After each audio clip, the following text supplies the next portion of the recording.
philosophy on a world that is not existing anymore.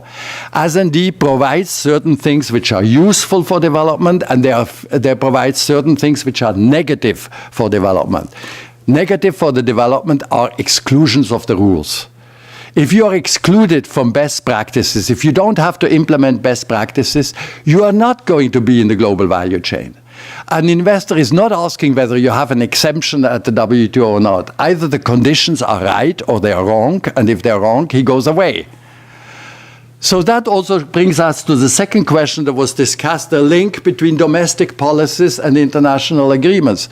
The multilateral agreements should help us to do at home what is actually in our own interest. That's the role. We need this additional pressure from the outside to do it. I can give you an example. I was a negotiator of Switzerland in agriculture. I can assure you that's not an easy post to be in. To defend the undefendable, it's not easy. But it was fun.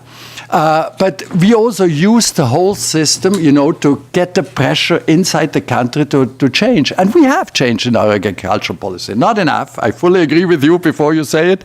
But we have gone in the right direction, and we are trying to go it. Without the external pressure, we would not have been able to do it. And I think that's what's the sense. The sense of the multilateral system is not to give flexibilities to countries. I hate this word. We need policy space. No, you don't need policy space. You need policy space to do the right thing, but not the wrong thing. So I think we have to define the policy space so that you can do what is necessary for sustainable development. That would be the job of the GSDs. The last point I wanted to bring in is the non-trade concerns. I mean, that's a big hot potatoes in WTO always. Labor standards, environmental standards, or whatever you want. These are issues we got to address. We got to address them because whether we address them multilaterally or not, they will be there. And then they will be defined by a small group or by the importing country. And our purpose is to have a multilateral inclusive discussion of what that means. What is acceptable, what is actually trade distorting, and what is justified by the non-trade objectives in the process. That has to be a multilateral discussion. And if we refuse to discuss it in WTO, that means that it will be defined individually or in smaller groups that are exclusive. So our objective is to create an environment that allows everybody to attain the sustainable development goals in environment, socially, economically, environmentally, has the freedom to do it, but is doing it so that it's not hurting the other countries. So I think I'm sure you can come up with many more. There are many of those issues that I think where we need a vision, a political vision, and where we have to force our negotiators in Geneva afterwards to see what they can do about it, because they are not going to come up with that vision. That is a political vision and not a technical vision. Well, anyway, I've been speaking too long, and I just wanted to make a few remarks at the beginning. And we have now a panel of 3 people, who are in that business directly and who will be able to speak about. Well, they have all a topic. We have about good 10 minutes for each person, and then we have a discussion. I start with Carsten Steinfeld from WTO. Thank you very much, Nicholas, and thank you to Alice and Ricardo for their kind invitation to be here today. I guess from the WTO perspective, the way I'd like to look at this topic is from 2 perspectives, in reflecting largely the 2 functions I see for the post-2015 development agenda, broadly speaking. One important function or role that the post-2015 development agenda can play with regard to trade, I think, is in serving as an organizing framework, and I think it's Friedrich who mentioned that already, serving as an overarching framework to help us understand, well, where does trade fit into sustainable development? I think that's a very important first step and potential contribution that the post-2015 development agenda can make to policy making on the ground. And I'll have a few things to say about that to begin with. And then I think the second important function that an agenda like this can do for trade is to increase the likelihood that we will actually have efforts mobilized, both at the WTO and at the domestic level, in order to actually bring about change, to actually use trade as a tool for sustainable development. And I've been asked by Alice to focus more concretely on how that can happen for least developed countries or in the LDC context. So I will have a few things to say about that as well. But let me start then with some of the very broad key messages that are coming, or that we see here in Geneva coming out, especially from the SDGs, but more broadly from the post-2015 development agenda.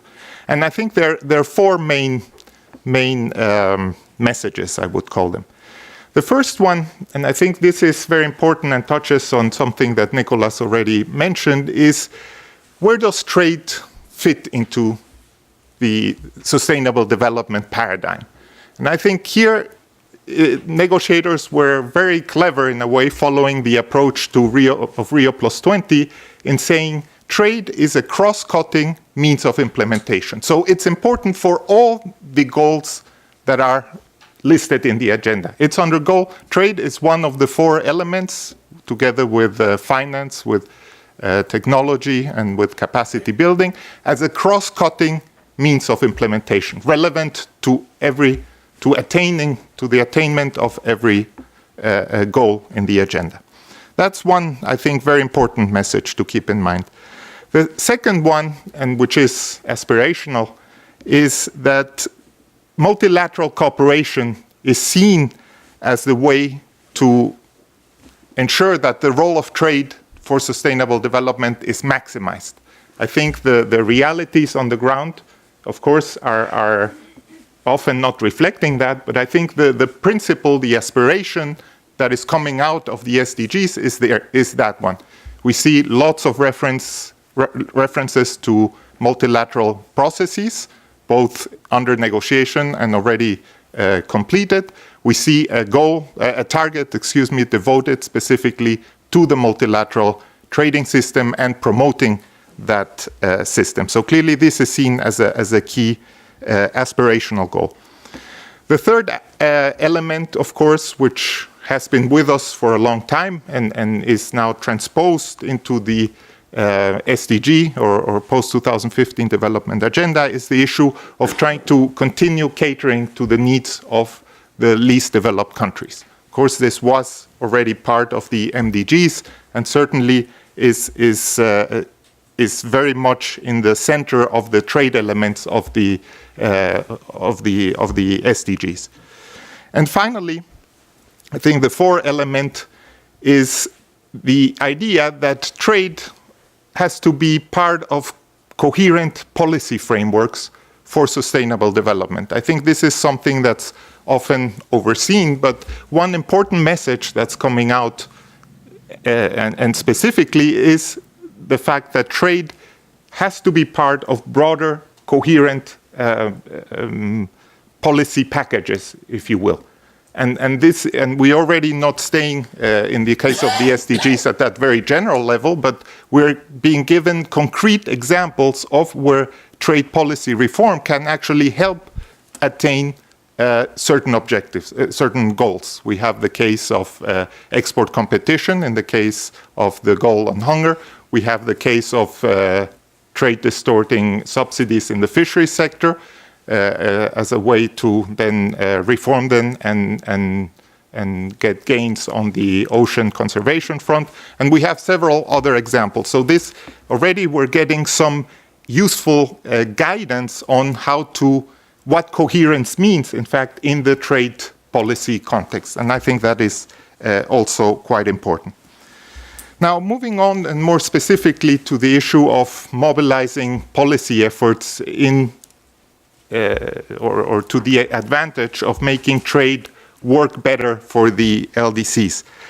The way the emerging framework is trying to deal with this issue is through in three main areas, the way I see it. First of all, there is the area of market access. Then there is the emphasis on exports. And then there is the broadly speaking, the whole area of flexibilities and technical assistance, special and differential treatment. So let me say a few things about each of these areas. First of all, with regard to market access, of course, this reflects a very important issue, that is that unilateral action alone will not be sufficient for any countries, let alone LDCs, in order to use trade as a policy development, as a development policy tool. Of course, the extent or the ability of countries to use trade as a development policy tool will in part depend on the market access conditions that they face in other countries. So the SDGs are quite clear and have in fact some point out some specific ways in which this issue can be addressed. They mention the issue of duty-free, quota-free market access, and the issue of, as Alice mentioned, rules of origin. Now, these are areas in which already quite significant progress, in fact, has been already made at the WTO. We have nearly all developed countries granting full or nearly full duty-free, quota-free market access. And we have a number of developing countries having made significant efforts in this regard. So this is an area where we already have significant progress, also with the recent Bali decision to have some multilateral agreed guidelines that can make the rules of origin as applied to LDCs more simple and more transparent. So here we see an area that is that has already made significant progress.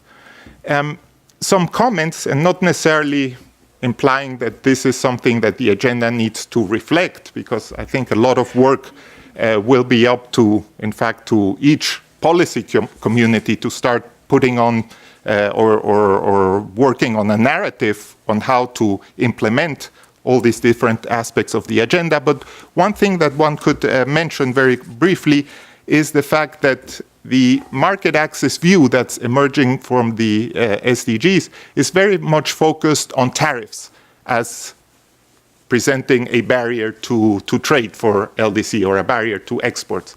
And this is only part of the story, of course. We know that tariffs, yes, can be an important barrier, but there is also a very important role being played as a binding constraint for LDC exports, which is non-tariff measures, of course. There is a whole lot of NTMs out there, and their role as determinants of market access has been increasing in recent times. So this is an issue that if we want to improve market access for LDCs, the issue of non-tariff measures is one that has to be also kept in mind. The second issue I think that has to be kept in mind is the SDGs, and in particular their market access element is very much focused on goods trade, access, exports of goods from LDCs to other markets. And I think we would be foregoing many trade opportunities if we were not focusing also on the issue of services, right? Services have the advantage that they have proven very, very resilient in the context of the recent crisis. While goods trade fell drastically, many services sectors proved very, very resilient. And of course, services exports have been growing quite dynamically in most areas of the world. So clearly here there is a very important opportunity for LDCs in order to make progress in this area. And at WTO, this is fully recognized. The recent Bali decision, of course, took an important decision on the services waiver, trying to operationalize the services waiver. And recently, in the WTO, there were over 25 members that actually indicated the services sectors and the modes of supply that they would be willing to liberalize or provide preferential access to for least developed countries. So there has been progress here on this front as well at the WTO. Let me very briefly also mention, before I have to stop, the issue of exports, right? Exports is another big area where of emphasis of the Sustainable Development Goals. There is a specific goal to double the exports of least developed countries by 2030, which is a goal that comes from the Istanbul Programme of Action. And I think, of course, this is a key topic to emphasize for an agenda like the SDGs with a focus on least developed countries. What is important when one starts thinking about the implementation of this specific item, or in thinking about how to meet this subject, is to recognize that this goal is as much about imports as it is about exports. It's as much about domestic policies as it is about policies in foreign markets.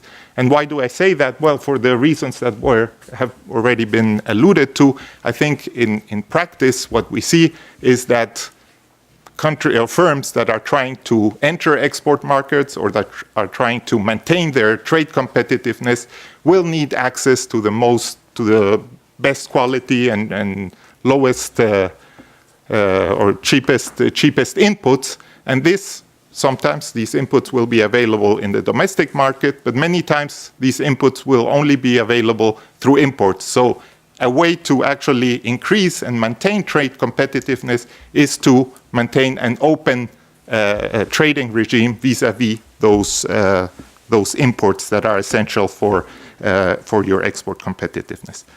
And this is an issue, obviously, that will require further consideration. Let me just finish, since I think I have run out of time. I think it's important to, as we look at the months ahead, there is room for incorporating some of these ideas or some of these complementary issues into the agenda through the work on the indicators, the ongoing work on indicators, that is, for which the technical work is just now starting. There could be a number of indicators reflecting, for example, the issue of the non-tariff measures that are confronting LDC exports in foreign markets. That could be a way to measure progress along certain targets. And I think more broadly, it's also important to start thinking or possibly think about ways about how the WTO, which has a significant experience in the area of trade policy review and monitoring, how that institutional experience could perhaps feed into the review and monitoring framework in the context of the SDGs. This is also, I think, important in order not to focus too narrowly the agenda on just specific WTO negotiating processes, but to maintain some sort of dynamic coherence and allow issues emerging, even if they are technical issues emerging in the WTO, to transpire to the post-2015 development agenda. I'll leave it at that. Thank you. Thank you very much, Carsten, and thank you very much for putting emphasis on services and NTBs which have not been covered. And I think the idea of the TPRM, which is basically an exercise to look at the environment, for trade in a country, it would be a good idea to look into, because basically trade is an instrument. It's not a goal. It is an instrument to achieve the Sustainable Development Goals. So that, I think, may be something we should further discuss.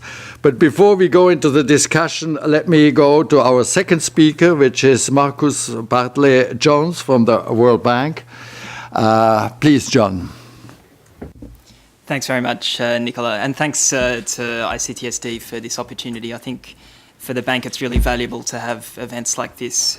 It's an opportunity for us on a panel to talk, but it's really an important opportunity for us to listen to the kind of ideas that we have, particularly on an important multilateral process like this one. So I do welcome the invitation to be here. The bank is involved quite heavily in a number of dimensions of the post-2015 process, but two in particular.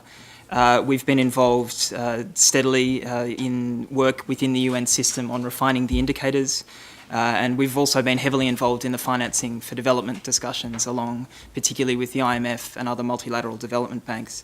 But what I'd like to do very briefly today, and looking at the clock running down rapidly, is just touch on two ideas. One is this idea of what trade as an enabler for the rest of the goals, or for the goals rather, means. And then the other is what all this means in concrete implementation terms at the national level, which is where the World Bank does most of its work. So in that context, to start with what trade as an enabler for the SDGs means, I think we have a daunting table like the one we've got on the screen here that serves a useful function of listing a number of issues and pulling out particular trade-related ideas as they relate across the goals.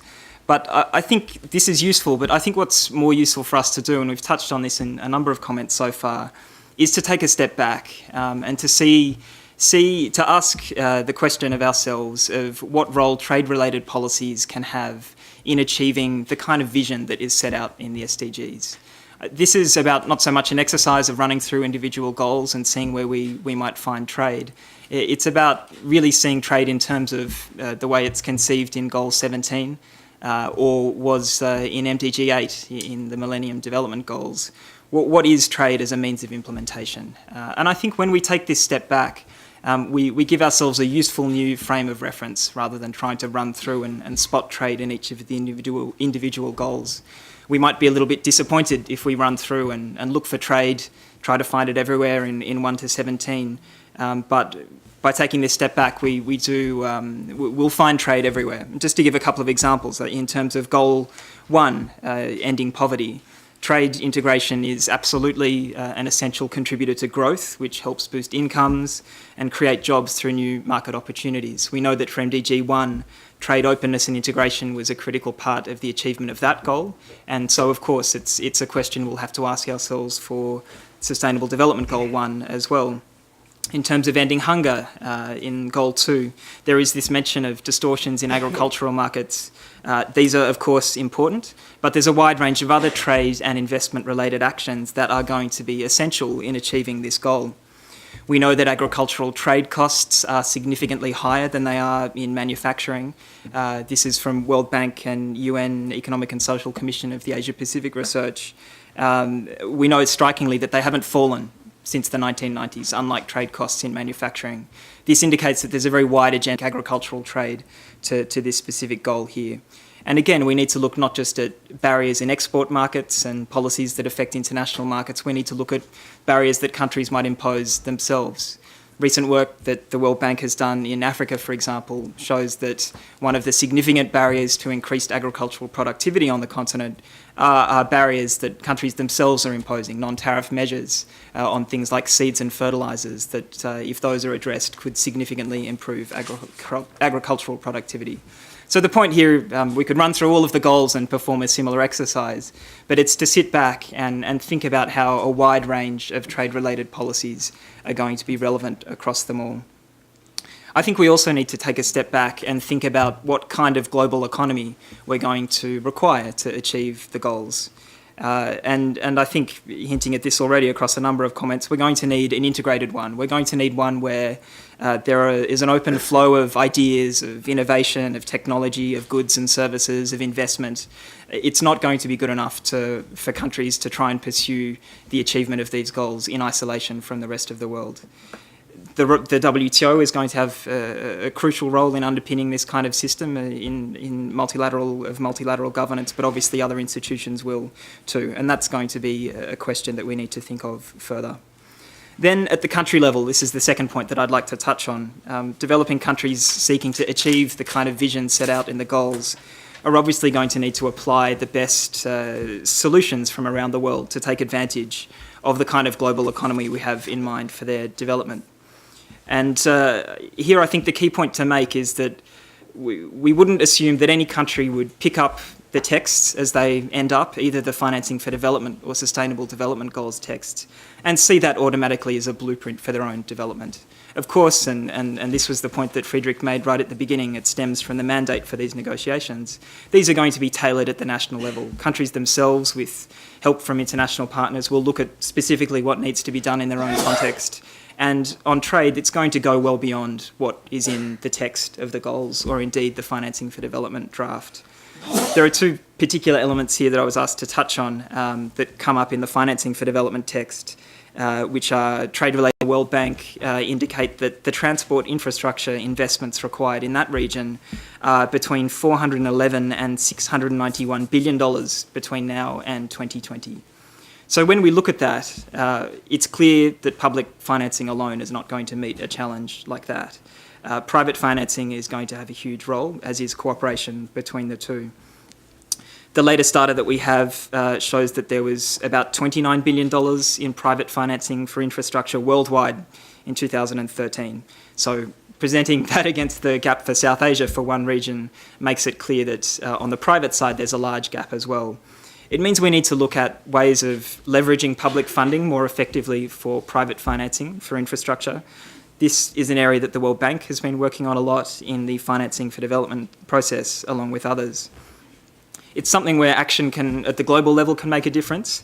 But what our research and experience shows is that ultimately, for potential private sector investors, the key determinant of whether they invest or not is not a shortage of finance on the supply side, but it's a perception of political risk and of a weak business climate in the potential investment destination. So this ties into the ideas of national governments themselves having a great deal of the responsibility, with help from international partners, in achieving the vision set out in the SDGs. Just very briefly on trade facilitation, which was the other element I was asked to speak specifically on. This is a very large part of the work that the World Bank does at the national level for countries to help them achieve their development goals. And so it's fitting that it's reflected in the Financing for Development text.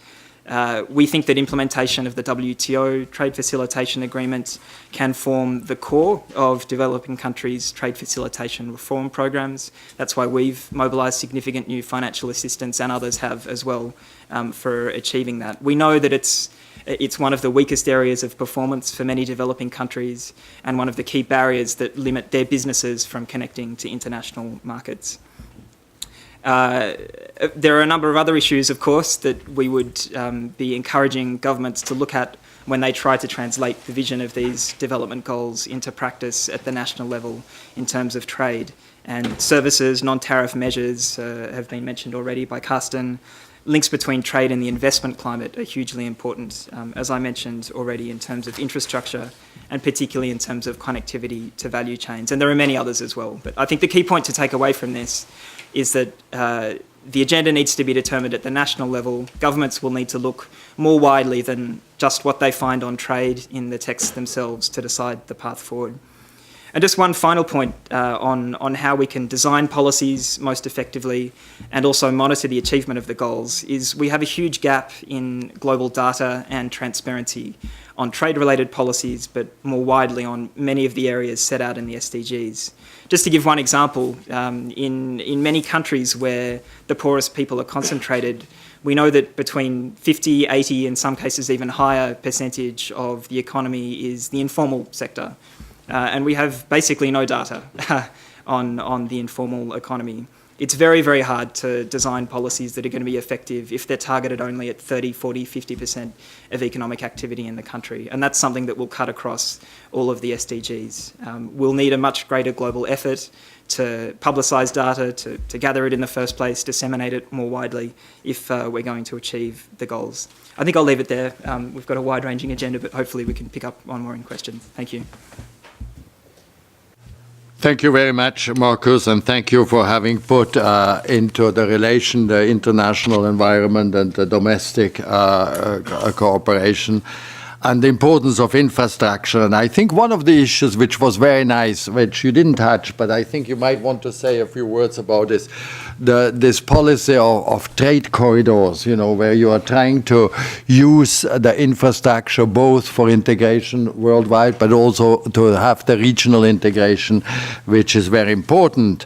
And the fact that you have mentioned the informal economy, which we always ignore, because not because we want to ignore them, but because we don't have any data, I think is an important factor and useful. Concerning infrastructure financing, I have good news for you. You will get some help there from your competitor, the Asian Infrastructure Bank. Thank you. Sorry, not a competitor, I have to clarify. We're very, very welcome. There's more than enough infrastructure gap to go around. Thanks. We come to, last but not least, the presentation of Harsha Singh. Please. Okay. Thank you very much. Thanks a lot. Just a few comments. First of all, deep appreciation for the previous two presentations. I think they made a lot of very substantive points.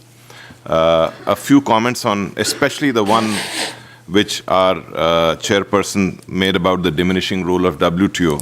And you said that today trade rules are made outside. Actually, even earlier they were made outside, and they were brought to the WTO. Today, the difficulty is how to bring those rules to WTO. That's the key difficulty. There are reasons for that, but this is not the forum to discuss that. The other thing is, it's very important what Friedrich mentioned, that the SDGs are actually aspirations, and they are at a very general level. And we actually, the next step, what Alice talked about in the table was the implementation part in the FFD in the chart behind, is to actually give it more meaning. However, when I look at SDGs, it's a combination, it's a mishmash. It's aspirations, and it's also very specific steps.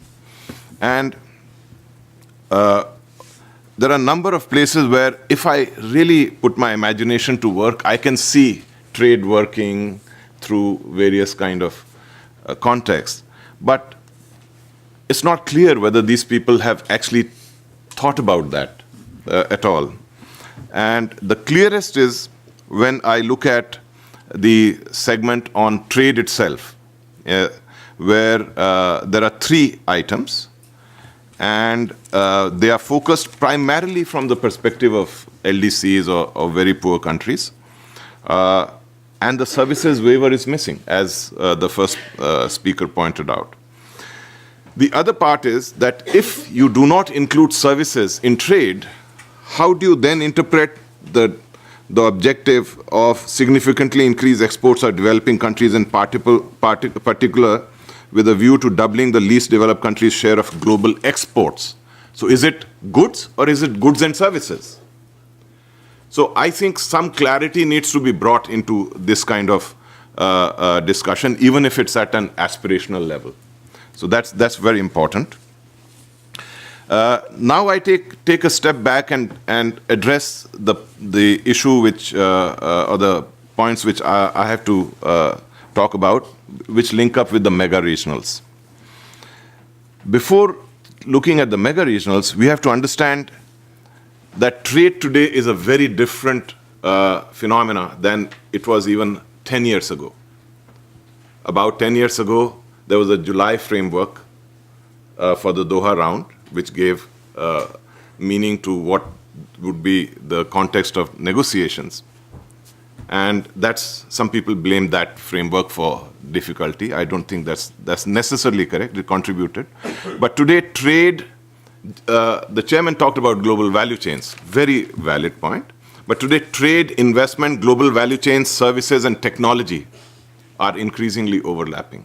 And we cannot look at policy without really understanding these links. So once I see that, actually the scope of trade policy is far wider than conventionally understood. And the efforts through mega regionals are precisely to deal with this change. So there are 2 kinds of efforts through the mega regionals. One is that they are trying to build new rules for their understanding of a new reality. At the same time, there is an increased competition in the world. The reason why we got outside decisions into WTO earlier was that the largest two economies were the bulk of international trade. Today they comprise about 50%, give and take a little bit here or there. So, but the growth of the other economies, the so-called emerging economies, is posing a competitive challenge to them, and a number of industrials in those economies feel that this is due to different rules. Those rules which actually represent what ought to be appropriate policy in their perspective, what ought to be globally agreed standards for carrying out investment and production, sustainable development, social standards, etc. So once you see that, it's also an effort at bringing out a level playing field, and it's an effort to emphasize value systems of certain part of this global society on markets in an incremental manner. So that's what, if we understand mega regionals from that perspective, we will know where they are going. And as it was pointed out, as through global value chains, you're linked with these markets, you have to meet those regulations. So if these markets which are developing in a manner which is not inclusive of fragmenting the world trade system, then we have some trouble, because bulk of the countries are outside the mega regionals. I'm not even counting TISA, but even if I count TISA, if I take the three main mega regionals, TPP, Trans-Pacific Partnership, TTIP, between EU and US, and RCEP, which has ASEAN plus 6. That's just about 40 countries. So we have, of 49 countries, we have about 110 WTO members outside this. The entire Africa is outside it. And what is happening today is that it's not just non-tariff measures. There are various kinds of non-tariff measures. But even when you're conducting fair trade, unrestricted or not disguised protection trade with valid value systems being reflected, you have to meet those higher standards. And global value chains imply that private standards or the lead firms in value chains become crucial. So we have these aspirations in SDGs, which are required, because I think even if they don't give you iron cast rights, they do give you the right to question an action on the basis of these principles. It's a very important development, because they give you a parameter to test whether the action of some nation with important implications is in your understanding of conformity with SDGs or not. So it's an advance on some kind of move which takes the world towards sustainable development goals. But once we have that, then we must have those principles reflected in every effort which has a large impact on the world. And these mega regionals do have a large impact. Another very important point which our chairman talked about was that WTO has to fix the principles of mega regionals. Actually, those principles could also be fixed outside the WTO in the SDG context. Suppose one says everywhere inclusive systems must be made. Inclusion is a very powerful concept. When I look at SDGs, there are actually some goals which include the word inclusive or inclusion. But when I read those goals, it's not what I'm talking about. It's about just a very narrow coverage of some issue as inclusion. So it's extremely important You cannot stop the movement of mega regionals. It's there, it's going to happen, maybe this year, maybe in 5 years, but it'll come because the global trading system demands it. I didn't say the multilateral trading system. Ultimately, because so many countries are out of it, the global trade will demand that it moves to multilateral trading system. So we have to find ways of doing that. So some kind of credibility has to be added to SDGs by recognizing the fact that it's in some sense limited, not adequately covering issues of interest even for LDCs. And when they are talking about inclusion, which is in many places, I don't think even if trade is taken as a tool which is cross-cutting, you're not really addressing the systems which will determine trade in the world through inclusion. So we have to think of that. And when I read it the first time, there's a provision on implementing the public health provision of the TRIPS agreement. The same countries which are saying it must be implemented have it within their rights to implement it in WTO, and they haven't done it till today. So where is the credibility of this? We have to make these efforts credible. I've talked of various ways in which more effort needs to be done, but as far as mega regionals is concerned, it's not inclusive for various reasons. I'll just mention that. And if I take a step back and say, okay, for my development goals, what do I need? I need finance to implement. I need market access conditions, which are allowing me to benefit by selling my product. And since it's global value chains, it would involve importing, processing, adding value, diversification, etc. Actually, value chains are mentioned in the SDGs. If you take a look at 9.3, value chains are mentioned. If you take a look at 9.1, trans-border investment is mentioned. So conceptually it's there, but it's not there in a very clear context. At least not in the context of trade, investment, global value chain, services, and technology together. Then we need cooperation, development cooperation. Yes, we need all other kinds of funding, because without that, the gap won't be filled. But this document or this initiative is also about making sure that development cooperation efforts which are going down are revived for a common good of the world. So we need that. And at the same time, we also need international economic conditions which don't jeopardize whatever the poorer countries are doing. Look at the financial crisis. Countries which had nothing to do with it just went down the tube. So efforts to prevent that are taking place, but at the same time, one should develop some kind of insurance mechanisms for the poorer countries against that. Something by G20 was done, and trade facilitation, etc. There's no mention of trade finance for developing countries. Who needs it most? The poorer countries.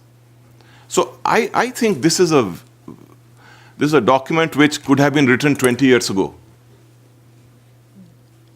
It's not a forward-thinking document. It's not even a current document.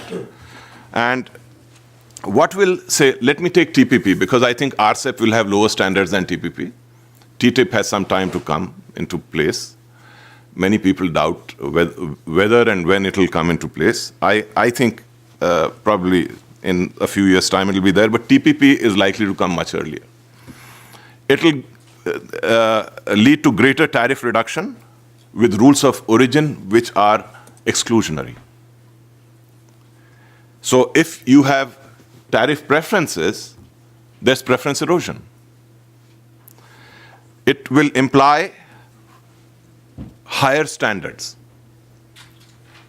It will emphasize facilitation of value chains also. So within that restricted market, so to say, exclusionary market, facilitation of value chains will grow. When that happens, the dominant firms in that region will become even more powerful in the value chains. And dominant firms have their own standards, the lead firms. And down the value chain, these standards have to apply. And what are the contents of these standards? Definitely they are sustainable development and social standards. So not only will there be focus on such objectives, the impact in terms of the actual market interaction in value chains will emphasize these private standards. And the important part about private standards is they are higher than most mandatory standards, and they keep increasing in scope. So we are now thinking of a system which is not only going to be exclusionary to begin with, it will become even more difficult to be part of it for the poorer countries. So enhancing capacities in a very meaningful way becomes very important. The question about S&D from the standards perspective is important. Actually, standards have no S&D. Either you meet the standard and sell your product, or you don't link up to the value chain. That's it. Okay. So so what can we do? We can think of rules of origin. We can think of providing the best treatment which, say, TPP provides to its participants, to LDCs, including facilitation. We can think of building grounds for some kind of platform for addressing and making more coherent the private standards. There are efforts going on. More focus needs to be done there. And definitely we need very focused assistance to upgrade capacity and help with trade finance as well as implementing the services part, which is very important, because today servicification of manufacture shows that poorer countries actually may find it more easy in value addition to link their current products with the services capacity which they may build. Thank you. Thank you very much, Harsha. I think this was a very important addition to it. I think a lot, has been seen that it goes around this plurilateral, these mega deals and global value chains, etc. I must say I hate exclusive systems like TPP and so as much as you, but for different reasons. Quite frankly said, I think we need a distribution of tasks. The WTO cannot, in my opinion, do what the TPPs are doing. TPPs are about deep integration. We cannot do deep integration with 167 countries.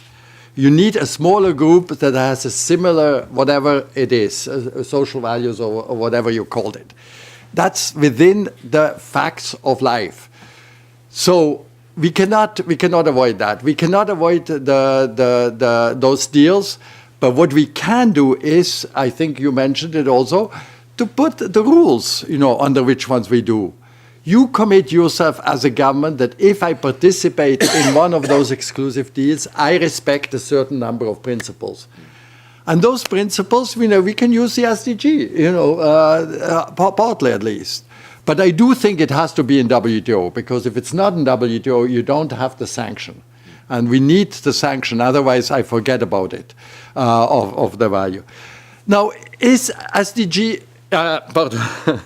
are those mega deals really a way of promoting the values of certain countries? I think yes, partly it is. But partly, if you look at the SDGs, most of those values are in the SDGs, and they are agreed by everybody. All the questions about labor standards, about the social development, about inclusiveness, about environment, they are in the SDGs. So I think in a lot of ways we can say they are global standards. Now, how they are applied, that's a thing. So I don't think we should worry about the setting of standards in those things, but more about the use of the standards, because there is no question that often those standards are used in the name of non-trade objectives, but in reality they are trying to get rid of a comparative advantage in the South. And that we have to regulate, otherwise we are in trouble. Concerning private sector status, I have actually wondered, I'm talking here for LDC, smaller countries. We are always speaking against that, but that may be a fantastic thing for them, because those are relatively small production groups. If they can follow one standard, it's enough for all their products, and they get a real comparative advantage to the others. So I wonder whether we shouldn't see actually those private standards not also as an opportunity for those smaller, poor developing countries to single out their products from the rest of the mass production from China and the other emerging countries. But I think those are elements that we can discuss, and I want to now certainly open the floor both to the people here and then to the web, whatever it's called. Yep. Thank you. To whom can I give the floor? Yes, please.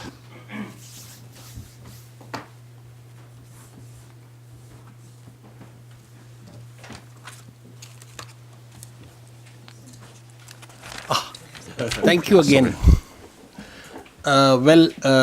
Good evening. All the distinguished speakers, it was a wonderful presentation by all of you, and which provided us with a deep insight into not only issues that are within the realm of WTO, but also those which are covered by other organizations and with reference to the MDGs. So coming first, and the most important aspect is that we heard a lot about WTO functioning. We have no doubt that still it is a rules-based organization system, and it must be preserved and it must continue functioning as it has been in the past. Without touching what is basic, right now, the daunting challenge that the WTO is faced with, we, as rightly pointed out by Sir Nicholas, that it is basically sort of where mercantilist thinking sort of issues, or so we always talk about trade liberalization in terms of reduction of trade barriers and other things. I think the fundamental question is not that. The fundamental question is re-regulation. Re-regulating through rules. And that is the point which is very important, and where we do not really address the question exactly, that it's not a matter of tearing the borders down in terms of tariffs or non-tariff barriers, but it's a matter of re-regulating exactly and trying to come across new rules which are workable, doable, and which provide a level playing field to all the WTO members. Of course, where we wanted to succeed, the TFA is in front of you. It's although it's a best endeavor thing, but still it's workable. Coming next to SND. SND, I don't know exactly how would Sir Harsha further educate us in terms of quantifying that SND was really, how far did it really went in terms of success, because most of the SND is couched in best endeavor language and rather than a solid foundation. And my last one is with reference to, again, there's a nexus with reference to re-regulation means you need rules, you need negotiations on them, you need to update the rule book, and that's where you end up with trade as a development model. But development needs investment and investing. And investment means, when we are talking of that, we are talking of sustainable investment. because sustainable investment would be the only panacea to all these global value chains and other things, because if there's no sustainable investment, there won't be a long-lasting result, that outcome one could really get into this. Although we heard a lot about sustainable development, but we would like to, I'm more eager to know exactly about sustainable investment, that how would you ensure this, that what policy measures or practices could be given to this important issue which has been ignored for some time. Thank you. Thank you very much. I think we take one or more questions and then make the... Open your microphone, please. Yes, please. Take it first.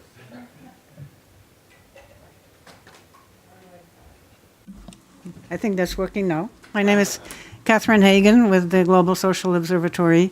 This has really been a fascinating panel discussion, and I just want to follow up on what the previous questioner raised, and that is that if you look at the trade provisions in the means of implementation, one tries to figure out which ones of them are in fact actually going to increase resources. I mean, they are things to remove barriers, they are things to remove subsidies, there are things to provide access, and yet what you need in terms of connecting that to anything realistic is resources to take advantage of that, which means investment. And so, to me, something is going on here that needs more attention, which is how you link the trade measures with the investment measures. And in the FFD document in particular, you see this language that is coming out that you need to increase both the ODA and the other domestic resource mobilization and other foreign mobilization from the World Bank and other international financial institutions, but you also need more involvement of the private sector with rules about how the private sector engagement will operate. So there are these provisions of respect for certain basic principles if the private sector is going to be brought into that. Now, where is all of this going to happen? I mean, there was early on a lot of talk about trying to integrate into the WTO a system that would manage the rules about investment globally, but that's not in the cards. But I think there needs to be something, and both Marcus and Harsha talked about this importance of the link between investment and facilitation. So infrastructure is certainly one of those areas where you need to be looking at this. But as Harsha mentioned, it's also tied in with technology. So you've got technology, capacity, services, all of that. Are there areas where you can look at the coordination of all of these things in an effective way to advance policy coherence that in fact does result in effective mobilization of additional resources? Thank you. Very important question. Next one, please. Thank you, Fernando Pimentel from the Brazilian delegation to the WTO. Just two points. One, as I hear here, we're speaking, especially about trade. It seems, gives me an idea how hard it must have been to craft the whole goals, because probably the same room filled with people specialists in environment will say this is old, this is totally obsolete, the environment is much, the solutions we need are much more advanced, etc. So I think one important aspect of all this is to sort of, and that's what the Millennium Development Goals did, you sort of focus different areas into one sort of, this is broader, but set of goals. The Millennium Development Goals had the amazing achievement of making almost every UN agency, including the World Bank, which was very, very independent, even the IMF, look at one sort of target, sort of focus attention. And in this, I think this aspirational part of the SDGs are very important. Going to trade, that's one thing that sort of bothers me when I hear people here in Geneva, especially WTO, saying, "Look, the people who are talking about this, they're out of the loop. The world is going on. There's a march of progress. We have the global value chains are the new thing to be, and everybody has to has to go there. It's already happening. It's true, it is, but it's not happening alone. It's not happening in a vacuum. There are many things happening at the same time. We have the environment. We have the investment. The investment sort of scenario is changing too, and not necessarily. There's not a sort of a single march towards a greater liberalization. It's more like a dance. You see governments trying to regulate more and successfully regulating more. It started with systemic issues in the financial market, but now it's going to, BEPS, which is governments trying to really get their money out of corporations for, trying to avoid tax evasion, etc. And this is a really high in the political agenda, and it will invest. So it's not correct to think that, whatever global value chains want, they get. There is a lot of pushing and jostling, and many things will shape the future. So it would be just a cautionary note not to fall into the hubris of these people with designing the goals are completely out of the loop, and we know what's going to happen because nobody knows. Thank you. One more question, and then I think we make a tour of responses. Yes. Well, at the opening, Ricardo said that one of the objectives of ICTSD was to ensure that the post-2015 development agenda actually reflected 21st century trade or 21st century issues.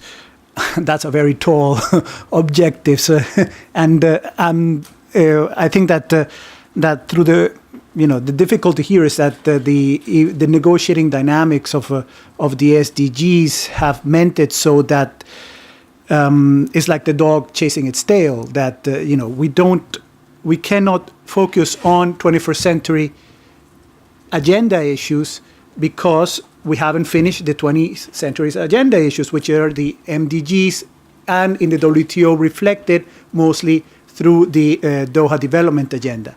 And until we finish the Doha Development Agenda, we cannot focus on anything else, but we need to first finish the Doha Development Agenda, and we haven't finished the Doha. So it's an endless circle. And unfortunately, I'm not very optimistic that this will ever be broken because the negotiators in New York their position was mostly, we cannot dictate on the WTO what their negotiating agenda will be.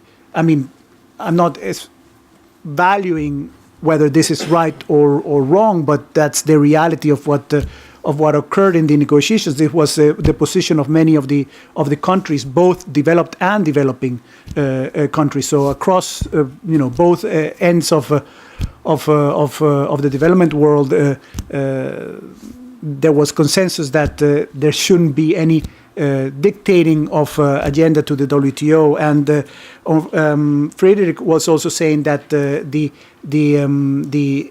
MDGs should not, the SDGs should not be looked at the SDGs the MDGs 2.0, and unfortunately on trade, I don't think that the SDGs are not even MDGs 2.0, they're MDGs 1.2, because the same language that you have on the targets under the SDGs is exactly almost the same language that you have on the targets for the MDGs. So we haven't really moved on that agenda. It's unfortunate, but that's the dynamic of it. So. Yeah, you gave a good explanation of why it is like it, but it's not really. What is your question? It's not remark. A question, it was a comment. Nice. Alex, I see. Alex Good. has a question. Yes, Alejandro. I hesitated very much whether to intervene or not because I feel I'm learning a lot here.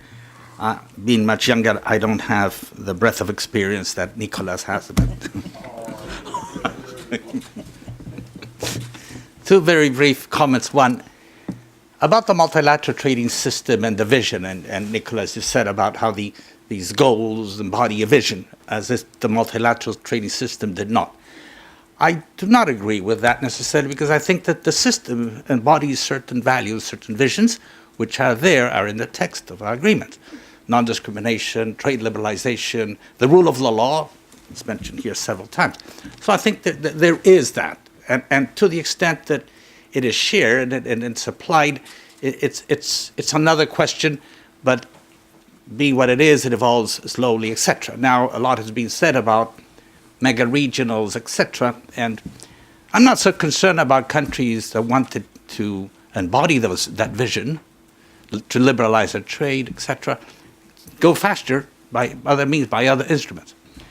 But I'll use Harsh's concept about inclusiveness. What I'm really worried about these agreements is that they are made possible because they're not inclusive, not in terms of their membership, but they're not inclusive in terms of their agenda.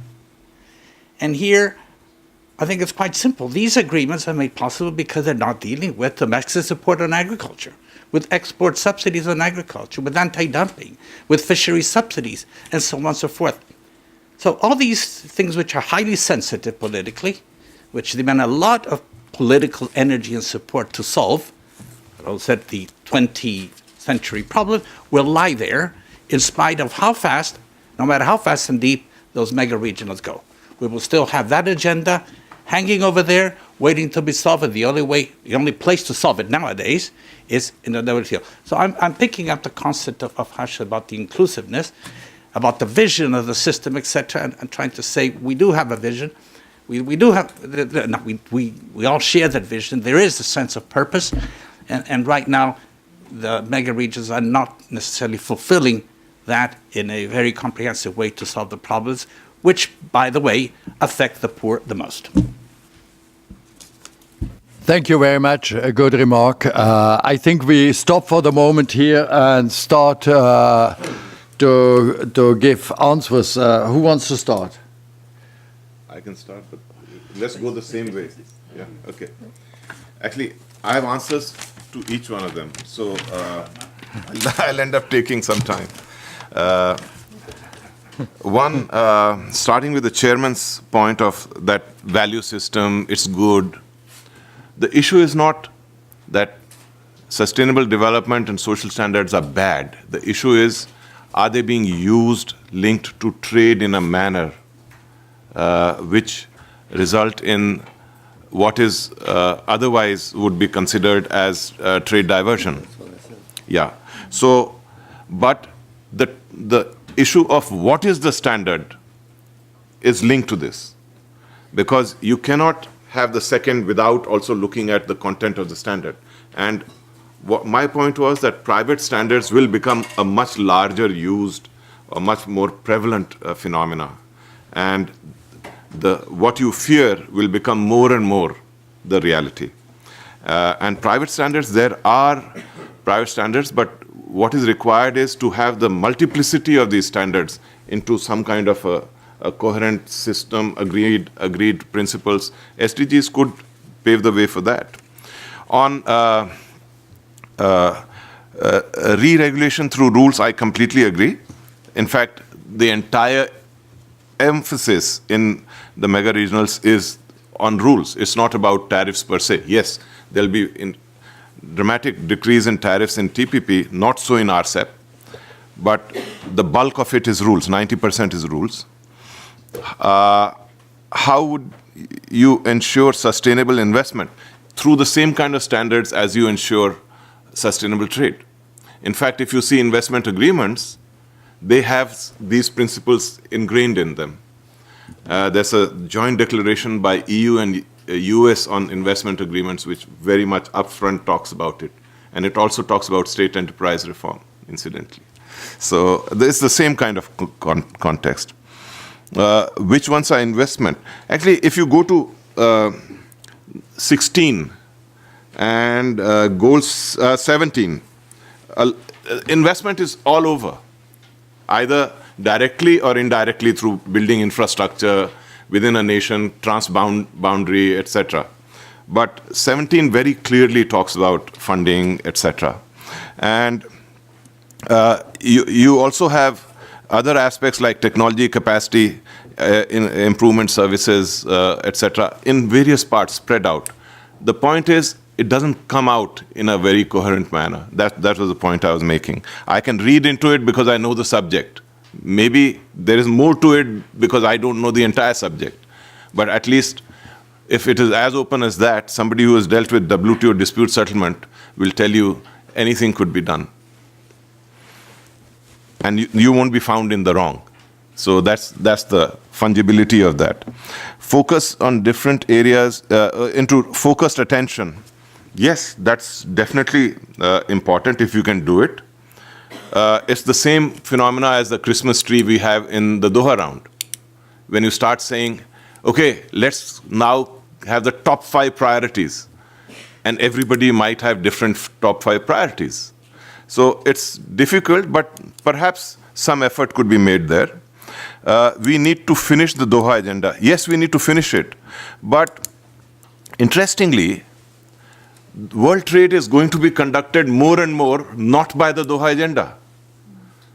Because once these mega regionals come into place and they cover, if China has also started talking with EU and US. They have a dialogue going on, and the Chinese trade minister said he's very happy with that dialogue. They have the free trade areas, zones, where they are actually implementing and preparing their system to meet the highest standards. So it's not just because Doha agenda is not finished that trade will be conducted according to that.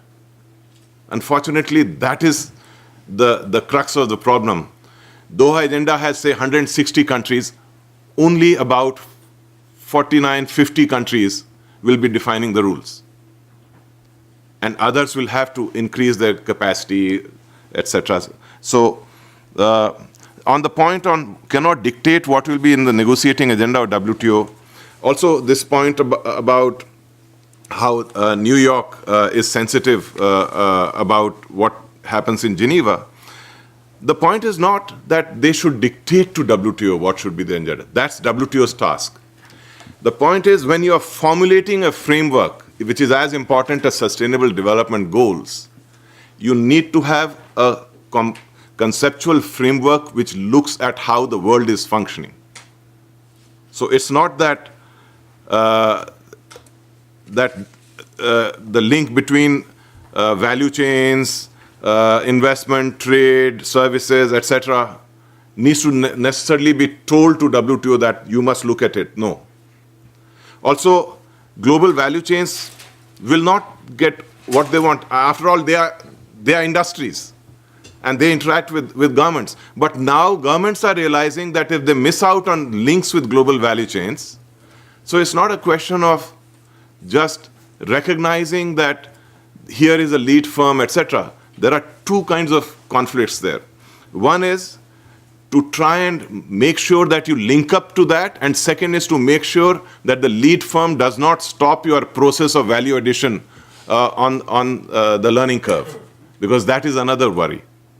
So governments can actually have policies and initiatives, innovation, R&D, technology policies, etc., to do that domestically. Brazil has done it. Foxcom's investment in Brazil is an example. So it's not that, and if you see what Brazil has done in the case of fabless production, where it invited the top 6 companies in the world, the focus was on value chains. It invited those which are lead in the chain. It didn't invite just anybody. So the policy planning which Brazil has done in that segment, that is the framework which we need to now look at the issues of trade, investment, value chains, and technology as a whole. WTO has principles, definitely it has principles. They are not working. So in the sense, the efforts which are there are not respecting them. They are exclusionary efforts. And the interesting thing about TPP is, US has given a proposal of phasing out its agriculture export subsidies. Fishery subsidies are being negotiated.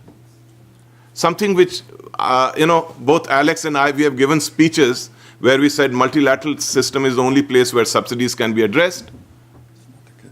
This is now changing. So if it is changing in that manner, okay, not fully changing, I agree. But when we see the world which is not inclusive developing this way, and trade, we agreed, is a cross-cutting issue. And these are the guys. Suppose China joins, you have 3/4 of world trade with TPP standards. And 110 countries outside it, whole of Africa outside it. It's a recipe for disaster. So that's the concern which I have, which, therefore, the issue of inclusiveness must be emphasized.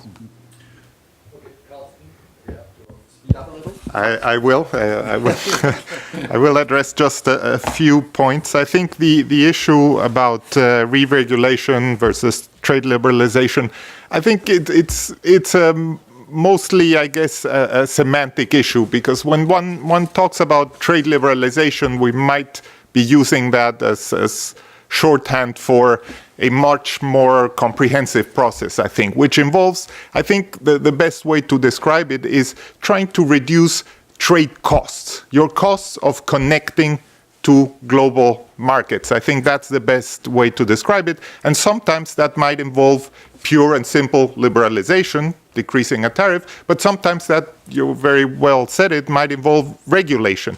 Many of the way to reduce your trade costs might be through better services sector, and that involves certainly a lot of regulation to have well-operating competitive services sector in your economy. So I don't think there is necessarily a contradiction between trade liberalization and regulation. I think the concept of trade costs and how to reduce them encompasses both issues. On the comment about we don't know what is going to happen in the future, I mean, I fully agree about that. And that's why I think we need to define or think about systems that establish some sort of communication between them. And that's why I was, in terms of suggesting this idea of a potential contribution, not only by WTO, but potential contribution by thematic review and sectoral review mechanisms that can, in fact, feed information to the broader post-2015 development agenda review process, which in any case will be conducted under the aegis of the high-level political forum and the ECOSOC. But I think this idea of trying to feed issues that come up in the next 15 years in the specialized bodies might be a useful thing to think about. Then on the issue of the WTO and the WTO, in fact, dealing with the politically sensitive issues, whereas regionals are not, I think it's interesting to note that many of these politically sensitive issues that Alejandro mentioned, in fact, are the ones that are specifically identified in the SDGs as being able to make a contribution. We have fishery subsidies to attain ocean conservation goals. We have the issue of export competition as a barrier to, and I think as a barrier to hunger reduction, etc. And I would tend to agree with that. I mean, probably I was one writing speeches sometimes for senior officials, but I think the idea is if we want to meaningfully address these issues and for these issues to have an impact on, say, ocean conservation, hunger, they need to be addressed in a multilateral level. I think the regional approach for these global issues, I'm not so sure will be sufficient. It might be one step, but it won't be sufficient. And lastly, I think on the issue of standards, I think the question and what the SDGs is pushing us to do a bit, and the post-2015 development agenda is pushing us to do, is to think about the links between the issues. I mean, on the one hand, we're calling for an increase in aid for trade in the SDG and FFD agendas. Well, how can we link that increase in aid for trade to the idea of improving market access? What pragmatic ways could we deal with to increase market access for least developed countries? In the standards issue, a lot will have to do with the issue of conformity assessment, helping LDCs develop an infrastructure that allows them actually to show compliance with the standards. It's not only a matter of meeting the standards, but also having the necessary infrastructure at home, laboratories and conformity assessment infrastructure to actually show the compliance. And there, I think, what we're pushed to by the agenda, I think, is to try to think about some of these linkages, how, for example, aid for trade could feed into this process and help this process of building infrastructure, including conformity assessment infrastructure in least developed countries. Thanks. Thank you very much, Marcus. I think I have -7 minutes to make some responses, so I'll be very quick. Just a couple of ideas. I think the questions about links between investment and trade and GVCs, this complex nexus of different policy areas, I think it's an interesting and important debate at the global level, but I think when we think of it from a national perspective, it's particularly important and relevant and challenging. It's something that the bank has been trying to do more at the national level in our work with governments, is bring together these different strands of thought. On global value chains, what we're trying to do now is help governments develop GVC integration and upgrading strategies where they look not just at those policy areas, but at what labour market policies they might need, what skills policies they might need, what standards, what laboratory capacity, everything, the whole spectrum of issues. So it's a complex agenda globally, but at the national level, there is a lot of practical work that can be done. Maybe just one other point, is I think in the questions and comments from the panel, there's a lot of anxiety about the future of the WTO, which is a very common thing to hear in Geneva. Obviously, the WTO has gone through a difficult few years, but I think from the perspective of the bank, some of that anxiety is misplaced. I think that we see the multilateral system still as playing an absolutely critical role. I think if we look at what the potential impacts on developing countries of the global financial crisis would have been, it would have been dramatically more negative if there hadn't been the kind of rules-based system that we have underpinned by the WTO. I think that's just to give one example. So I think just in that function alone, the WTO is doing a good job. We don't necessarily need to have an existential fear about other agreements, other structures that are out there looking at different rules that might go beyond what we have in the WTO. But having said that, those interactions between different levels of negotiations are very important. They'll be important in this sustainable development agenda, and it's very important for the largest trading countries in the world, both developing and developed, to think about what they can do to offset any of the negative impacts of things like preference erosion. So there is a lot that can be done there. Thanks. Thank you very much. Marcus, I think we can make sure that you don't believe that we think that WTO is losing its value or interest. We're more worried about its impact it has on the stuff rather than its function and its usefulness that we have. But let me make just 2 or 3 remarks which I think need to be kind of capped. One is this whole question of re-regulation. For God's sake, no re-regulations. Good regulations. If you have free trade, means good regulations, not re-regulations. But it does mean a lot of regulation. Otherwise, it's a Wild West. And we have seen it with the financial markets. We need regulations, but it needs to be adapted to the scenario of a free trade to avoid that it becomes the Wild West. So that seems to me very important. The second issue I wanted to say, I understand the argument, we should not jump to the 21st if we haven't solved the 20th. The problem is, you're right, but the problem is the issues of the 21st century are going to be solved without or with us. So we have no choice, actually, because the rules will be made, either with us or without us. So we cannot wait. We have no choice. It's even so, logically, you're right. I think it was clearly mentioned, global value chains is not a question of regulating them in WTO, but I think it's a way of thinking, including, getting goods, services, and everything, investments into one point of work. It's a guide to how to address the rules. It's not to regulate global value change. I think we all are sure about that. I wanted to make a point about my friend who has not as much experience as I do, concerning there are certain issues which I think, yes, they are being addressed partly now in these mega deals or whatever, but they really need to have a solution they need to have in WTO. But my problem is, when the big countries have gotten what they need among themselves outside, do you think they're going to come to WTO and make concessions to get a deal here? I don't believe that, you know. So if we can't give them anything anymore here, but here they have to come to pay, they will not. We will never finish this door around. So that is, in my opinion, the issue of the things. Last word, and then I really shut up. The private standards. You know, I like private standards compared to public standards for one reason. A private standard will never be protectionist because they cannot, at the private level, put up protectionist measures. A public standard can always be protectionist. A private standard responds to the demand of the consumer. And therefore, you know, they will respond to a demand that is there. And I think we should allow that. And I actually believe that for many countries that might be an advantage. I know I'm not majority on that. Thank you.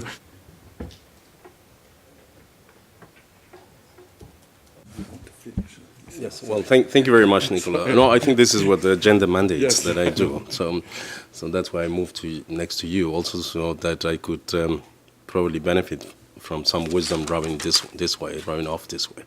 So when I said experience, and I meant wisdom and not age, and so I hope you didn't take it the wrong way. And then I don't say anything about Alejandro or his comments.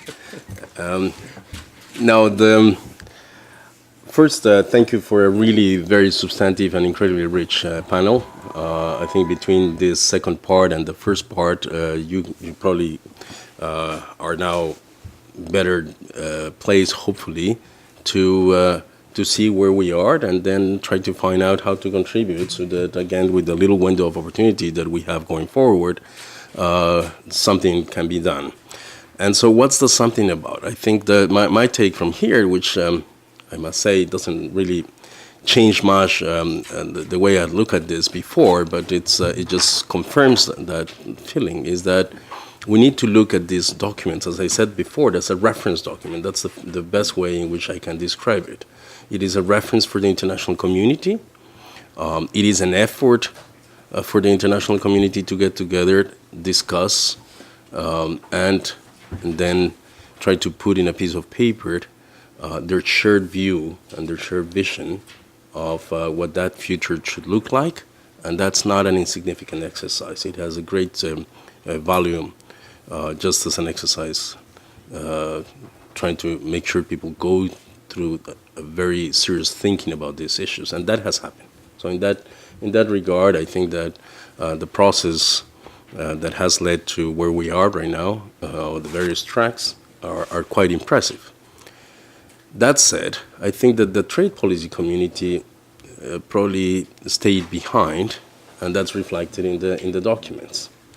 I think it was maybe Frederick or Alice, I can't remember right now, who spoke about this chilling effect that trade policy and the fact that it is talked about as a technical issue when it's really rather a question of expertise and it's more political than anything else, generates a technical chilling effect on negotiators that are not in the trade policy making driver's seat. That's been the case in international cooperation for many years. It was something that affected in a very negative manner the construction of particularly multilateral environmental agreements until someone decided that there's a hierarchy of policy objectives and that they should just obviously take things as straightforward as they had to if they really meant that those objectives were to be achieved. So you use trade-specific obligations in agreements, and you do it consistently with the WTO law, which to a great extent allows for that. When it doesn't allow, you come back here and you recraft as if it was easy, but you enter into negotiations and to try to recraft what you have in the law book. But what is absolutely critical, and I think this is where this process of New York is very helpful, is to clarify what our objectives and our hierarchy of objectives is. So on that document, we need more of those values and vision. If there was something we can still do about this, we need to make sure that it's about guidance. We need to make sure that it is about providing guidance rather than prescripting particularly on policies on issues like trade, that it is global as it pretends to be, because it's not, in my view. It remains very much the old approach to the world of the haves and have-nots, without an understanding that searching, or rather the quest for a better balance between, more equity in the world, from a global perspective, has to go through trying to understand again that we live in a incredibly interconnected world, where the have and the have-nots live in economies that are designated as developed or developing, independently of their own will. Same with resources. So we have a distribution of resources that is by nature not necessarily equal around countries. There is a heterogeneity in the endowment that we have of those resources, and then there are issues that are global, and there are issues where policies generate negative externalities with respect to the use of those resources, and that's where the document really has to go to. So someone said before that it is a good document in that it takes us from the MDGs into a world where the question of resources and environment is better taken care of. I'm actually quite disappointed in that regard, and I produced with a number of stakeholders a document a couple of years ago, a letter actually that we sent to the co-chairs of the SDG working group, open working group at that time, where we indicated that it was very urgent to really, again, look at the world that we have today and not at the gaps that we have in governance. So it's a very different thing. This is a document that still is very hung up on trying to improve the instruments that we have today, rather than looking at the world as it is. Which brings me to the next issue, which is that it should make perhaps a better effort to talk about governance, and that's a place where on trade it is remarkably there's remarkable absence of any really good guidance on what the global governance of the complex trade and investment system that we have today should be like, or what we should aspire to if it is to support sustainable development outcomes. Then on the specifics of the document, I'd say that it should do no harm, and there are some of the issues there that on trade, we'd rather just clean them out. We should also probably aim at removing a good number of innocuous prescriptive language that is there. I mean, it is prescriptive, but it is innocuous, and it's rather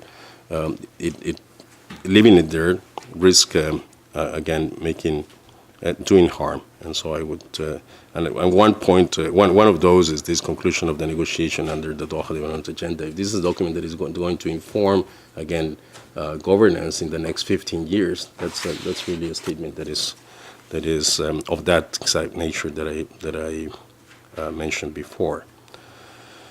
And then make sure that issues like what you just mentioned before, aid for trade, are dealt with in a way that we can add value to what is there today, rather than just call for increases in the supply of financing for aid for trade. So generally speaking, I think that there is a good deal of work to do to get the document right. I don't underestimate the incredible challenges of a negotiation of this sort. We ourselves are probably in the best position, if you like, and excuse my immodesty there, to understand the challenges. We have been in that quest of trying to help everybody get a better comprehension of the complexities of the concept of sustainable development and its linkages to international trade and investment, and have been doing it for the past 19 years. And so we know how much work it takes to get there. So with that said, my hope is that again, this community, that the trade policy community, remains engaged, informed, and that it actually connects with the delegates in New York, the delegates to the Addis Conference on Financing for Development. There are a number of bus stops in the way up to the final decisions that provide strategic opportunities to try to, again, exercise some influence there. And as a wise Brazilian delegate said once to one of my colleagues, in these negotiations, there's really nothing that is too much advanced or finished until the gobble really goes down. And so there shouldn't be any discouragement from participating just because you see and hear that all this is in the advanced stage of negotiations. So with that, let me thank my colleague Alice Tipping and everybody else in the ICTSD team, including the logistics team that has made all this possible today. As I said before, we will continue to call on you, and we will continue to work on these issues to provide analysis as much as we can, report through the BioRes on all this work. We will be organizing dialogues here and in New York in the run-up to, again, to the end game, and we hope that we can count on you on trying to make this a much better outcome. So thank you all very much, and thank you to all the panelists. Thank you.